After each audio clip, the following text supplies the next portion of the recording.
The actor Katherine O'Hara, best known for Home Alone, Beetlejuice and Schitt's Creek, has died at the age of 71. The Canadian-American comedian and screenwriter died after a short illness. Over her career, O'Hara won 2 Primetime Emmy Awards, a Golden Globe and 2 Screen Actors Guild Awards.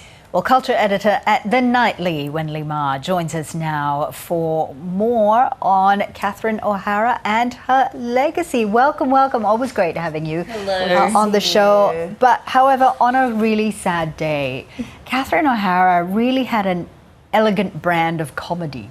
She did, and you know, it is a sad day, but I think it is also a really lovely day to celebrate her incredible body of work over, 4 decades of work. She started in Second City in Toronto with people like Eugene Levy and Martin Short and John Candy, Andrea Martin. Like, what an incredible cohort that was. And then to go on and, be the iconic person that she is, and Home Alone and Beetlejuice. I mean, Home Alone is still something I watch every year. So in my mind, Katherine O'Hara is forever like 40 years old. She's always Kevin's mum. She's always Kevin's mum. And only a few years ago, when Macaulay Culkin got his Walk of Fame star, she was there to help him celebrate the moment. And it was just so sweet. And of course, he, along with many others today, have paid tribute. But I think the remarkable thing about Katherine O'Hara is that, A, it's never been easy for women in comedy. Not when she was coming out, certainly not even now, but she was able to not just sustain her career, but have this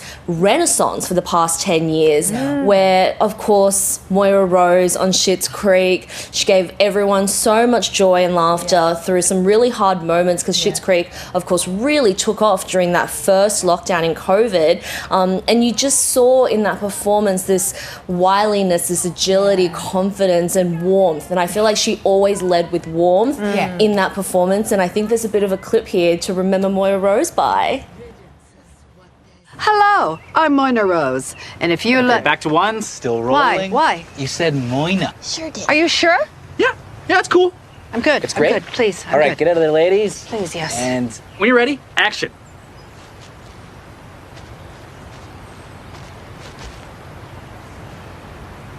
Action. Action.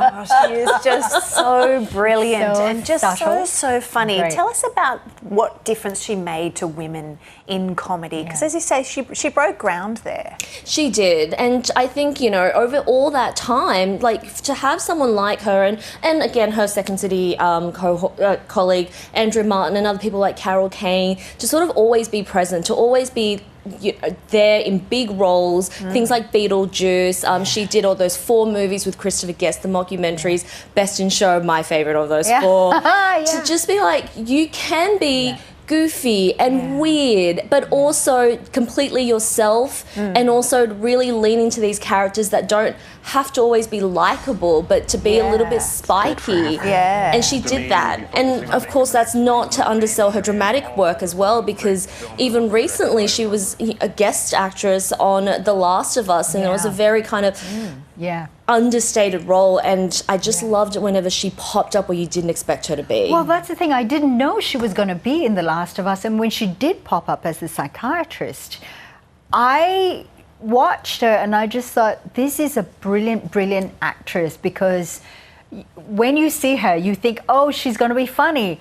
But the subtlety in her acting was just brilliant, wasn't it? Yeah. Just showing that she can do comedy and drama as well. They often say comedy's harder to do, and if you can nail comedy, you're actually probably going to be a pretty great dramatic actor. And I think with someone like Katherine O'Hara, who obviously had incredible range, incredible talent, she nailed both. And it's really sad, of course, that she has died, but I think given that she left behind this huge body of work that we can always revisit, whether it is Home Alone every Christmas or today, it's not Christmas time, it doesn't mean you can't press play, that she will sort of live on in the hearts and memories of everyone, and in our TV boxes and our streaming boxes and our phones. You can always just sort of go back to the last time Katherine O'Hara made you laugh. You mentioned the tribute from Macaulay Culkin earlier. Lots of other tributes being paid online to Katherine O'Hara. This one from Michael Bublé stood out for me. He said she was brilliant, fearless, deeply original, and so full of humanity. She made the world laugh, but she also made people feel seen.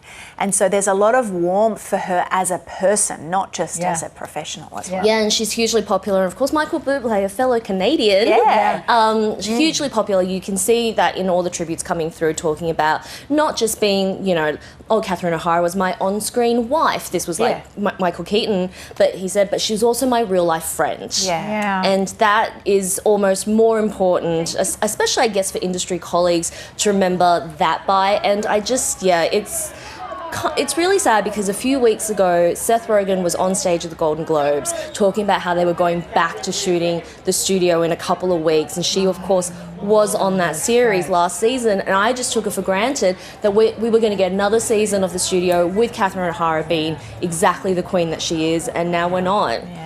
Yeah, but as you say, her body of work and her legend lives on. Wenlei Ma, it's always great having you in the studio. Thank you so much for coming in and chatting with us. Thank you.